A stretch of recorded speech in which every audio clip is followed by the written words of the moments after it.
আসসালামু আলাইকুম। আজকে যে বিষয়টা নিয়ে কথা বলতে চাই সেটা হচ্ছে আমাদের উসমান হাদি ভাই হত্যা হয়েছে। আজ অনেকদিন হয়ে গেল, কিন্তু তার হত্যাকাণ্ডের বিচার আমরা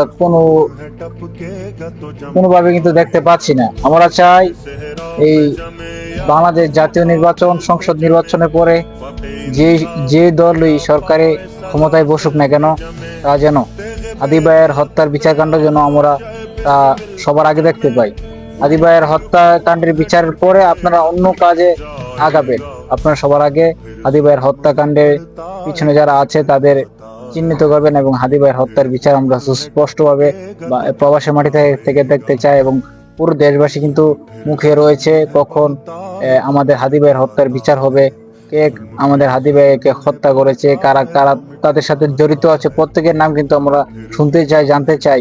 এবং আমরা দেশবাসী সবাই কিন্তু তার হত্যার বিচার চাই, এটাই আমার প্রত্যাশা।